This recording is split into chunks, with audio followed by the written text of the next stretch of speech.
Hello guys, I really encourage you to listen to my Fluent podcast. Zachęcam Was bardzo serdecznie do słuchania podcastu Daniela Goodsona. Hello, guys, it's me, Daniel Goodson, the host of my Fluent podcast. In this episode, I want to cover two different topics. First off, I want to talk about my current method, how I improve my vocabulary in a fun way, in a way that doesn't make me feel like I am learning or I'm having a hard time. No, the focus lies on having fun. The second topic is about commitment. To be more precise, I want to be more engaged by recording myself more often. So I had a couple of different episodes before in which I mentioned that I want to record myself more often. I want to have more talking time. So then I'd say let's get started. You may have heard about the TV series called Better Call Saul.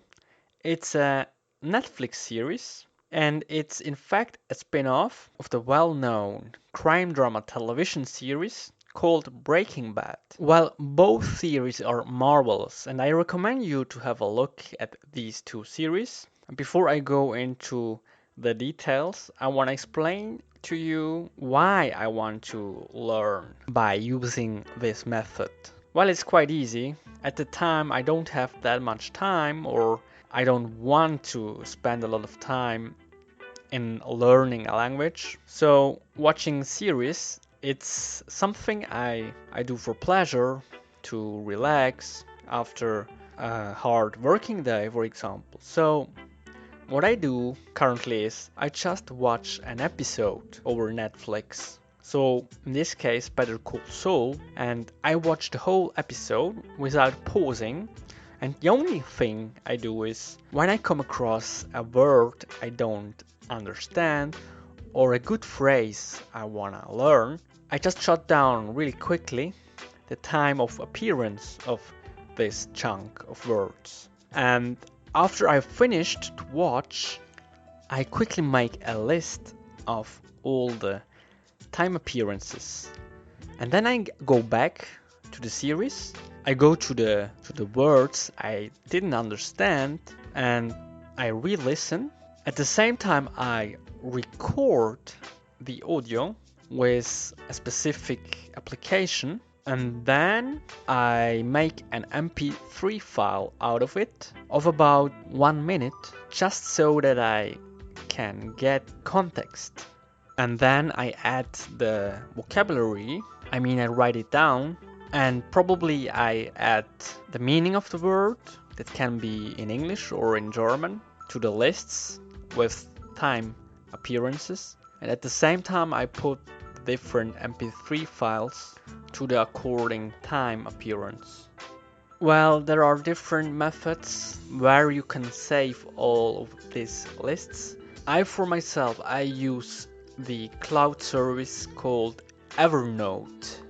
That enables me to learn the different vocabulary wherever I want, whenever I want, and I just have to write down, for example, Better Call Saul in the search box of the application Evernote, and then my note is appearing, and I just can click on the different MP3 files to learn my vocabulary. Well, I am very well aware that this method doesn't appeal to everyone because it needs to have a certain level of technical knowledge, and you need different applications which probably you don't have.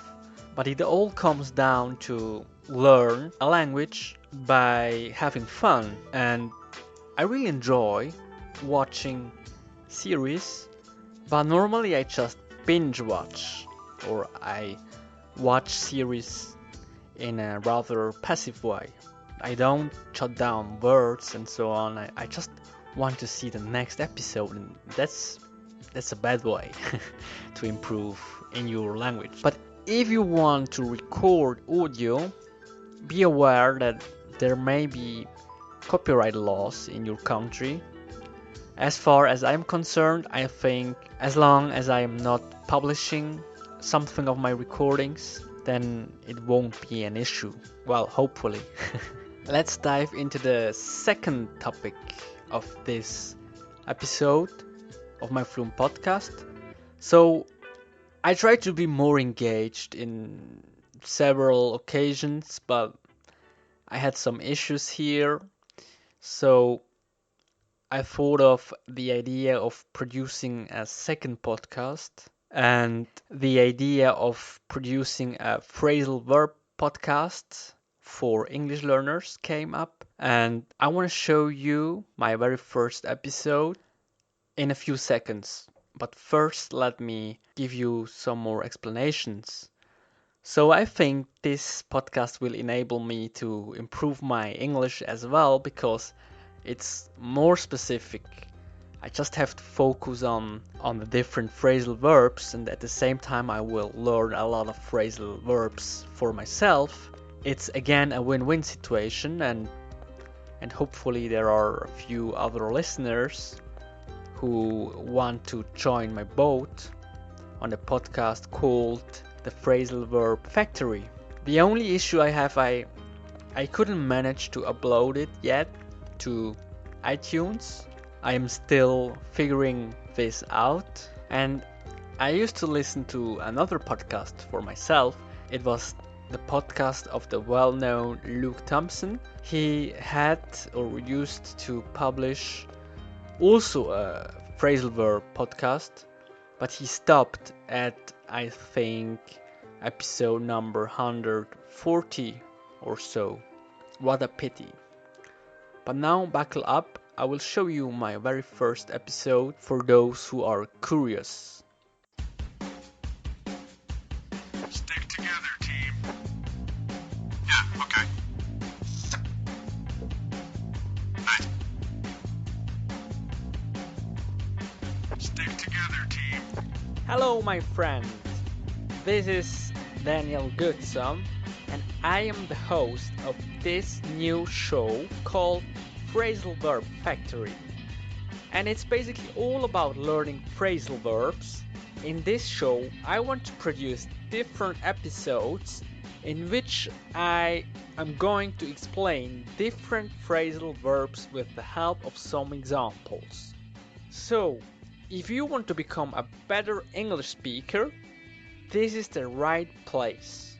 And in this show, I want to explain at first what a phrasal verb is. So, basically, it's a verb followed by a preposition. And depending on the preposition, the verb has a different meaning. I'll give you an example. Break in, break up, break out. We have 3 times the same verb, but the preposition changes. In some cases, a verb can have dozens of completely different meanings just by using a different preposition in front of the verb. And that's exactly what makes learning them very difficult. But don't worry, I will help you how to master phrasal verbs and use them in daily life. But you may ask yourself, why should I learn phrasal verbs? There are different reasons to memorize phrasal verbs. Using phrasal verbs will make you sound more natural. It will make you sound like a native speaker. Or at least it will bring you one step closer to sound like a native. You have to understand that phrasal verbs usually are first choice for a native speaker. And native speakers use them all the time. Use them in a rather unconscious way. Alright. If you are a motivated English learner and want to learn some phrasal verbs by just listening to a humble podcast, then please feel free to subscribe the Phrasal Verb Factory on iTunes. You would really help me out with that. Oh, and before I forget, I will transcribe the whole episodes, so that is going to be a way to help you out to learn all the phrasal verbs which will come up in the future episodes. And for that, just go to myfluentpodcast.com /phrasal verbs.